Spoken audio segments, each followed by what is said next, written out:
Magandang umaga po sa atin lahat. Malugod na pagtanggap sa St. Joseph Parish gagalangin sa ika-6 ng umagang banal na misa na may liturhiya ngayong ika-16 na linggo sa karaniwang panahon. Tumayo po ang lahat at tayo makiisa sa Eucharistikong pagdiriwang na pamumunuan ng ating Kura Paroko, Reverendo Padre Douglas D. Badong.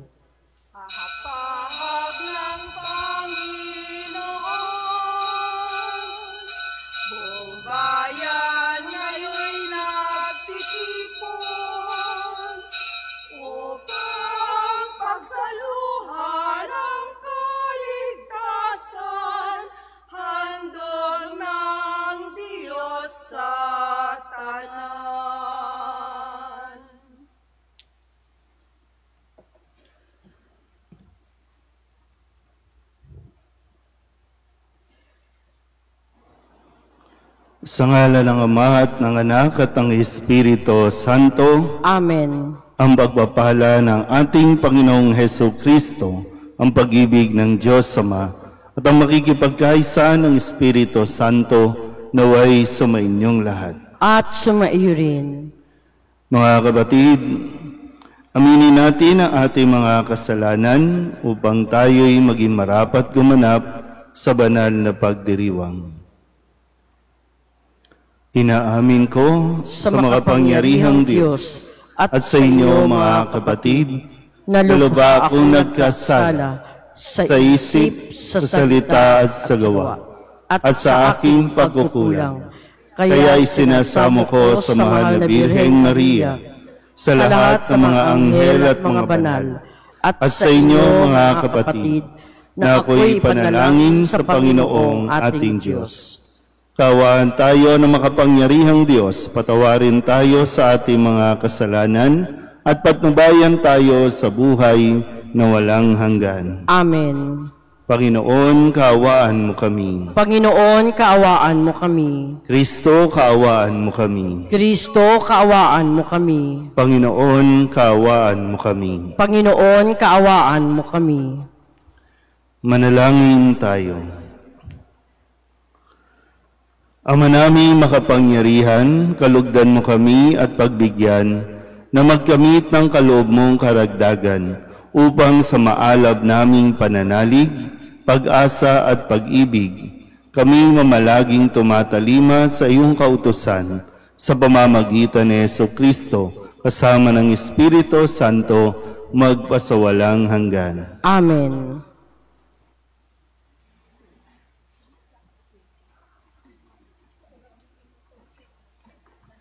Pagbasa mula sa aklat ng Exodo. Mula sa Elim, nagpatuloy sa paglalakbay ang mga Israelita. At 15 ng 2 buwan nang sila'y dumating sa ilang ng Sin, sa pagitan ng Elim at Sinai. Ang mga Israelita ay nagreklamo kina Moises at Aaron. Sinabi nila, "Mabuti pa sana'y pinatay na kami ng Panginoon sa Ehipto. Doon, nakakakain kami ng karne at tinapay hanggang gusto namin. Dito naman sa ilang na pinagdilhan ninyo sa amin, mamatay kami sa gutom."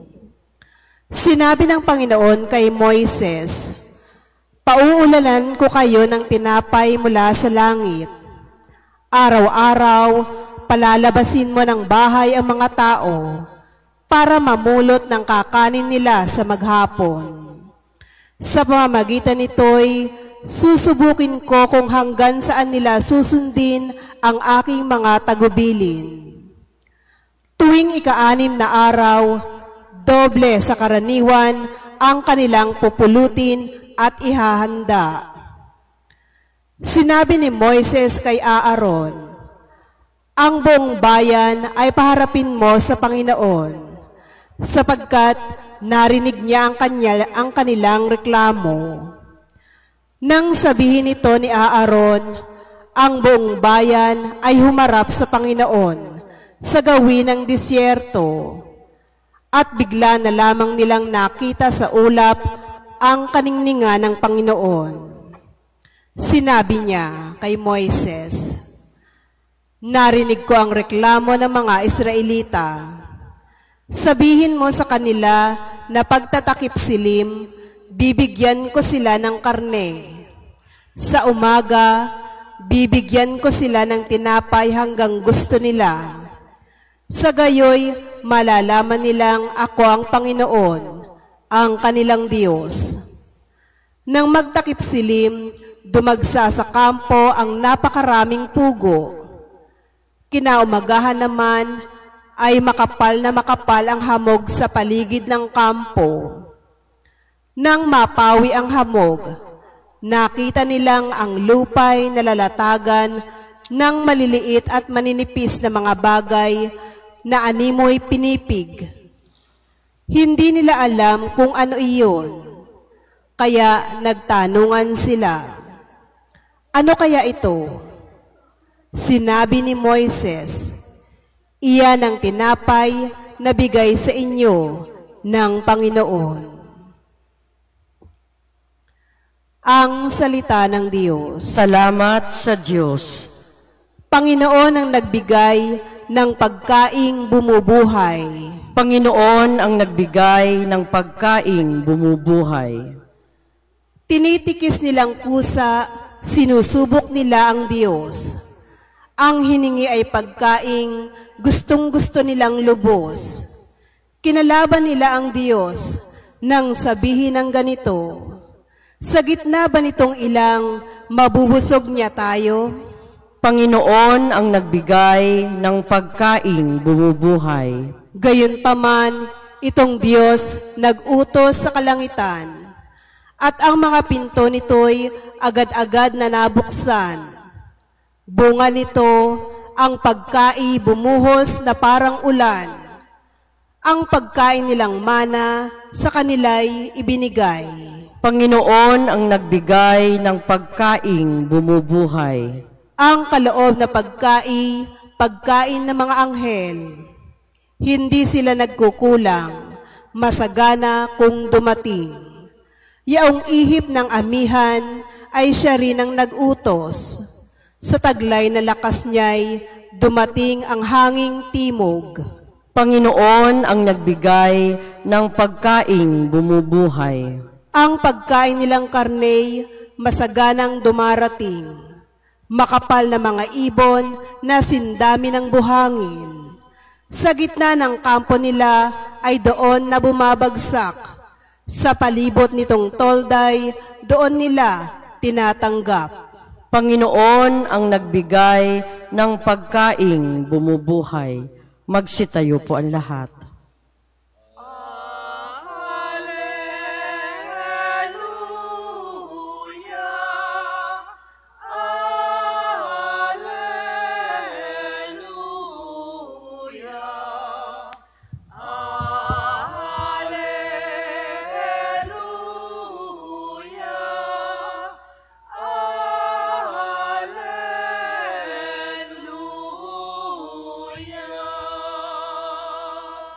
Salita ng Diyos ang buto na tanim ni Jesucristo upang tumubos sa tao.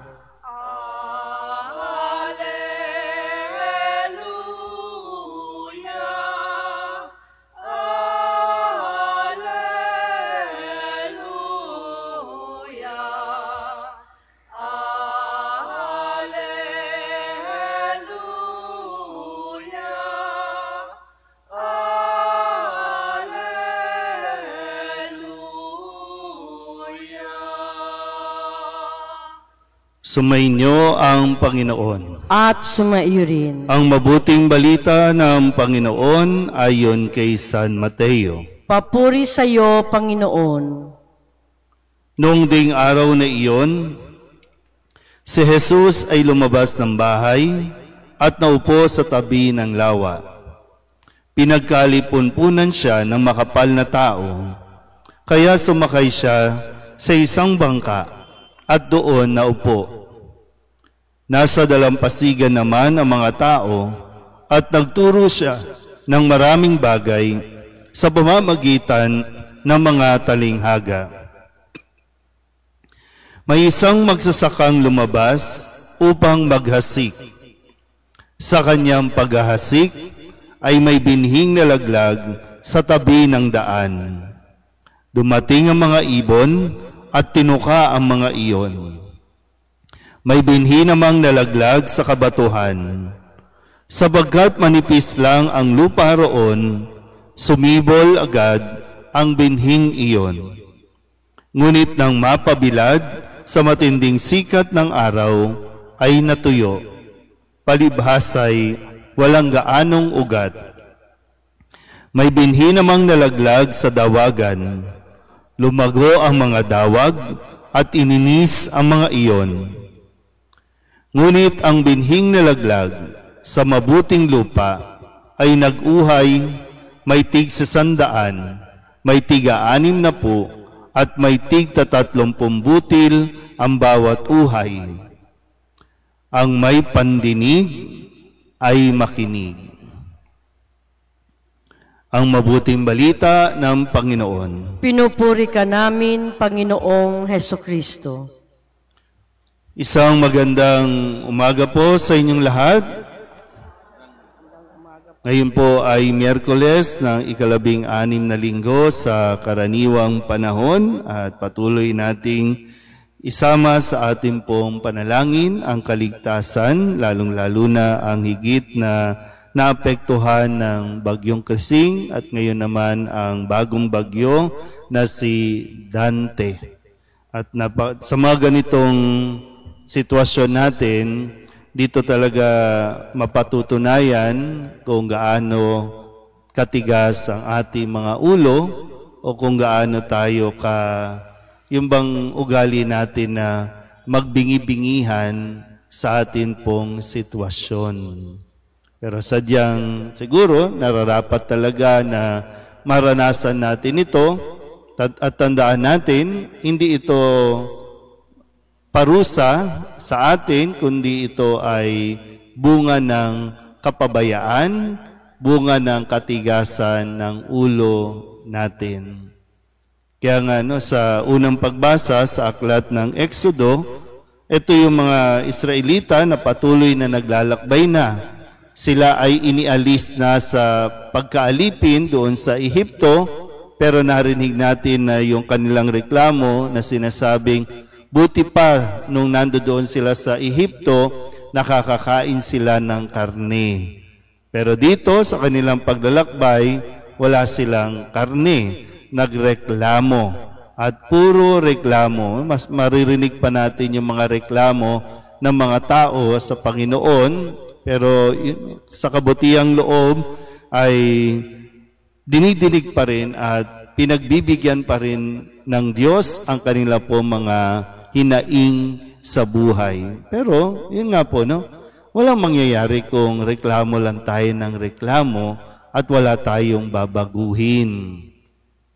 Kaya nga sabi ni Kristo sa ating Ebanghelyo sa kanyang paggamit ng talinghaga, ng mga hasik, yung binhi na inihahasik, na para bang, di ba, pag naghasik ang magsasaka, yung sinaunang pamamaraan, di ba, isasaboy lang yan. Kukuha, tapos isasaboy lang yan.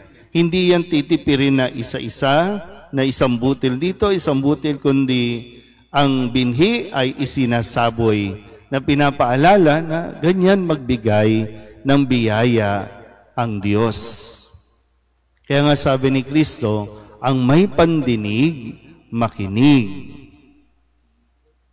Pero yun nga, ang laki ng problema natin sa pakikinig. Either nabibingi-bingihan tayo o sadyang may problema tayo sa ating tenga o kaya naman pinipili lang natin kung ano ang gusto nating marinig. Kaya, etong nangyayari sa atin, makakaranas tayo ng mga ganitong bagay. Lahat ng, di ba, ang sitwasyon, nakakapanlumo din. Yung mga ipinundar natin, mawawala bigla dahil lang sa baha, dahil sa pagtaas ng tubig. Yung mga kotse na pinahalagahan, yung mga ari-arian, mga appliances, lubog lahat yan. Mawawala din lahat, masisira din lahat yan. Tapos mauuwi tayo sa reklamo sa Diyos. Unang-una, nakinig ba tayo? Isisisi ba natin sa bagyo? Isisisi ba natin sa kalikasan yung kanyang natural na paggalaw? O sadyang ang lahat ng ito dahil hindi tayo nakikinig. Kaya lahat ng biyaya na mayroon tayo, mawawala. Pero yun nga, dahil mabuti ang Diyos, mapapalitan din yan. Pero yung aral na matututunan natin dito, yun yung mas mahalaga. Hindi tayo pwedeng magreklamo lang ng magreklamo. Kailangan din nating kumilos. Kailangan din may baguhin sa atin pong pag-uugali, lalong-lalo na sa ating pakikinig. Kaya nga, pinagigiitan dito, ang may pandinig ay makinig. At ang taong marunong makinig, hindi yan mapapahamak. Ang taong marunong makinig, yan ay mas lalong pagpapalain ng Diyos. Kaya nga sabi, ang matatanggap ng taong marunong makinig ay mag-uuhay o magbubunga, may tig sa 100, tig-60 at tig-30 butil. So anuman ang sitwasyon natin sa kasalukuyan, yan ay bunga ng ating pong pakikinig. Kung maganda at maayos ang ating pong pamumuhay, dahil natuto kang makinig. Kung medyo miserable at hindi maayos ang iyong buhay, yan ay dahil sa hindi mo pakikinig o hindi mo pagsunod sa mga sinabi sa iyo. Amen?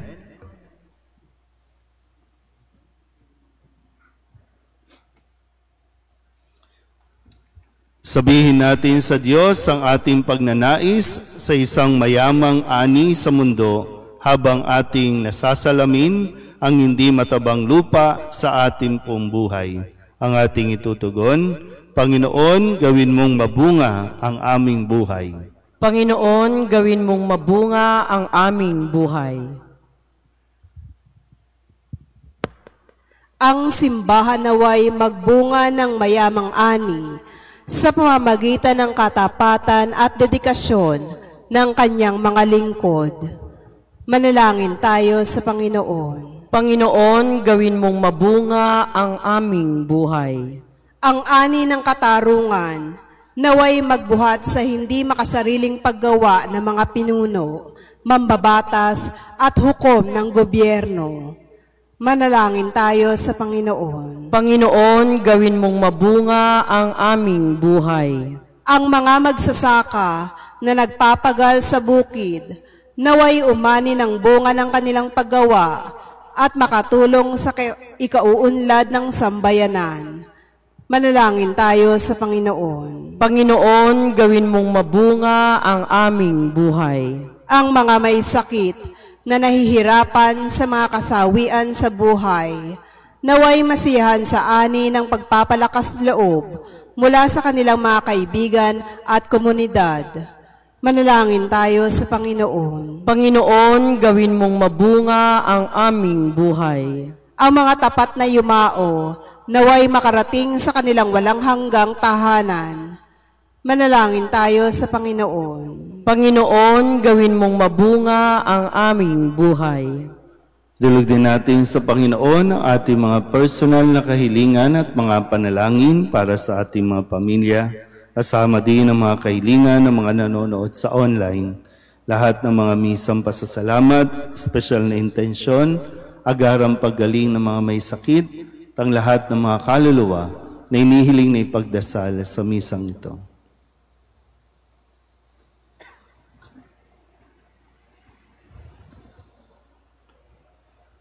Ang lahat ng ito iniling namin sa ngalan ni Kristo, ang aming Panginoon. Amen. Ikaw,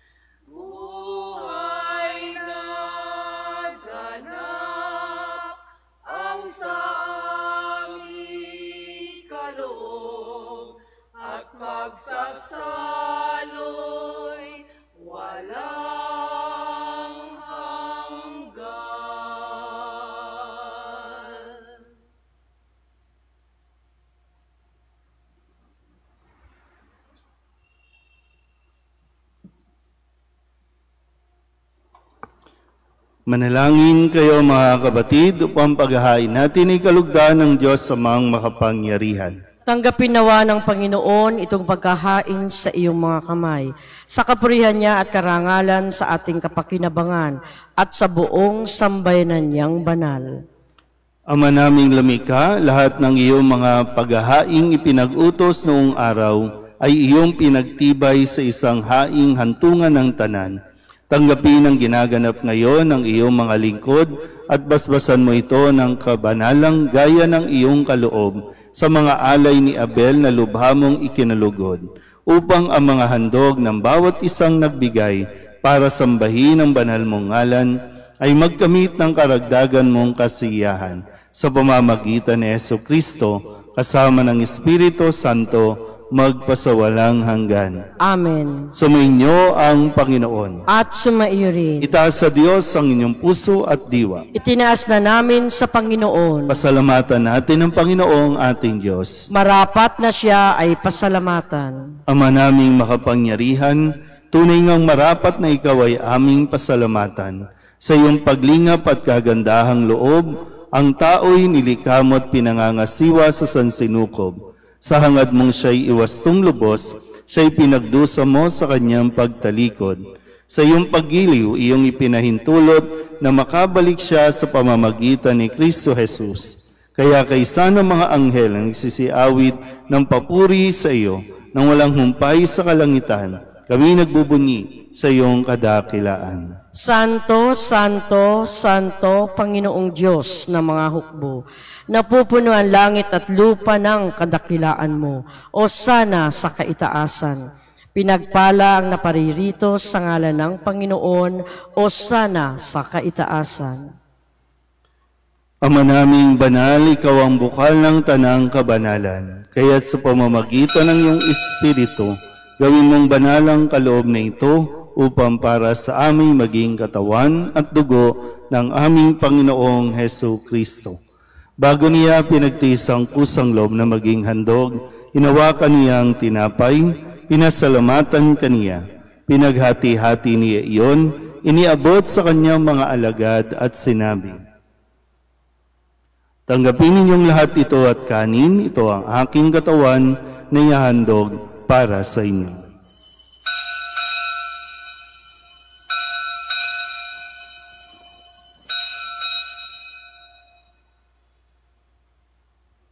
Gayun din naman nung matapos ang hapunan, inawakan niyang kalis, muli kaniyang pinasalamatan.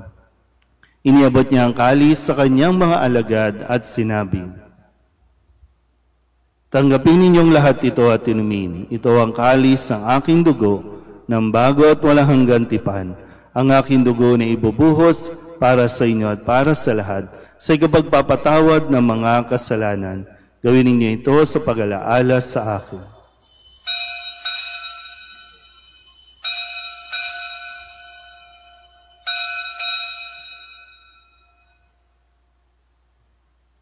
Ipagbunyi natin ang misteryo ng pananampalataya. Si Kristo'y namatay, si Kristo'y nabuhay, si Kristo'y babalik sa wakas ng panahon. Ama, ginagawa namin ngayon ang pag-alaala sa pagkamatay at muling pagkabuhay ng iyong anak. Kaya tiniaalay namin sa iyo ang tinapay na nagbibigay buhay at ang kalis na nagkakaloob ng kaligtasan. Kami nagpapasalamat dahil kami iyong minarapat na tumayo sa harap mo para maglingkod sa iyo. Isinasamo namin kami magsasalo-salo sa katawan at tugo ni Kristo ay mabuklod sa pagkakaisa sa pamamagitan ng Espiritu Santo. Ama, lingapin mo ang iyong simbahang laganap sa buong daigdig. Puspusin mo kami sa pag-ibig, kaysa ni Leon na aming Papa at ni Jose na aming Obispo at ng Tanang Kaparian. Halalahanin mo rin ang mga kapatid naming nahimlay na may pag-asang sila'y muling mabubuhay, gayon din ang lahat ng mga pumanaw. Kawaan mo sila at patuloyin sa iyong kaliwanagan. Kawaan mo at pagindapating kaming lahat na makasalo sa iyong buhay na walang wakas. Kaysa ng mahal na Birheng Maria na ina ng Diyos, ng kabiyak ng puso niyang si San Jose, kaysa ng mga apostol at ng lahat ng mga banal na namuhay dito sa daigdig ng kalugod-lugod sa iyo, May pagdiwang nawa namin ang pagpupuri sa ikararangal mo sa pamamagitan ng iyong anak na aming Panginoong Hesu Kristo. Sa pamamagitan ni Kristo, kasama niya sa Kanya, ang lahat ng parangal at papuri ay sa iyo, Diyos Amang makapangyarihan, kasama ng Espiritu Santo, magpasawalang hanggan.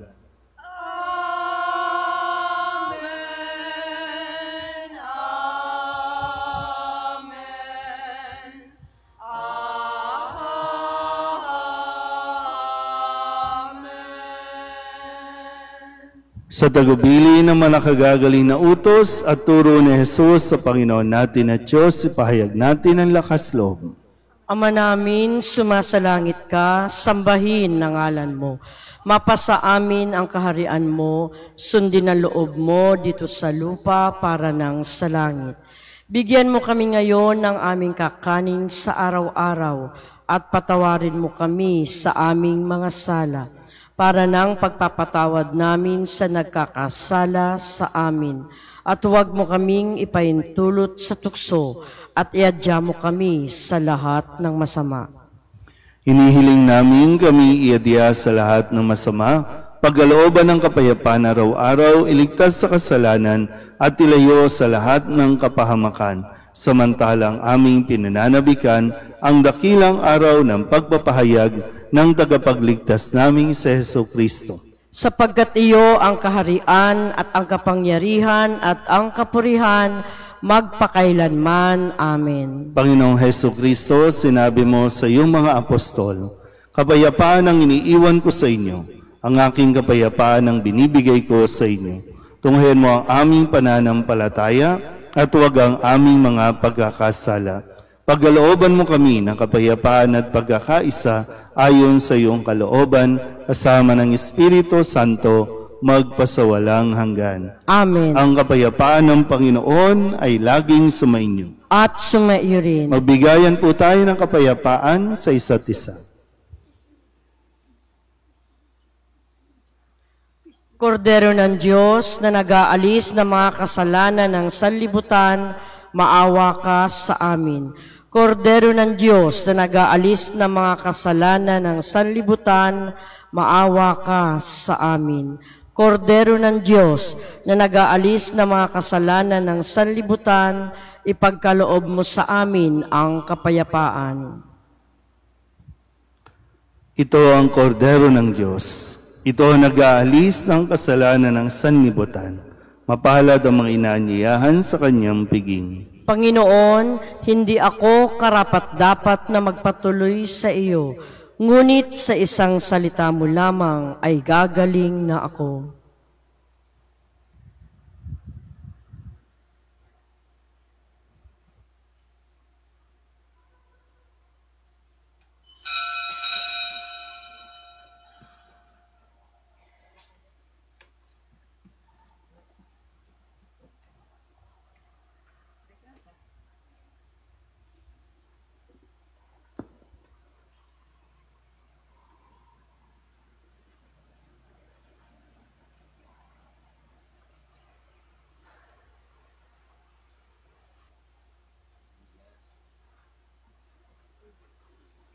Magsitayo na po ang lahat.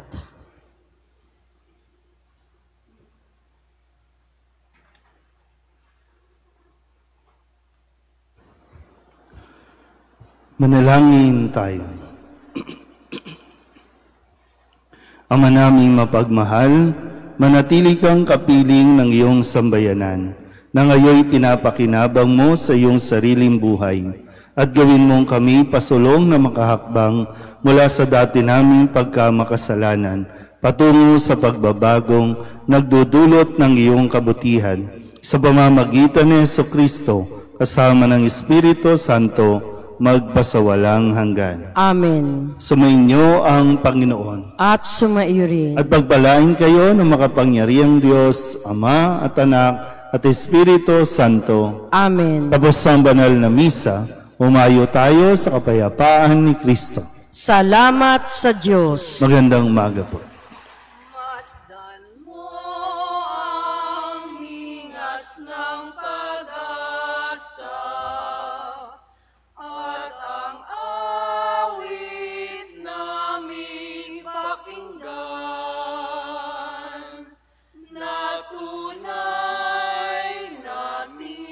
maka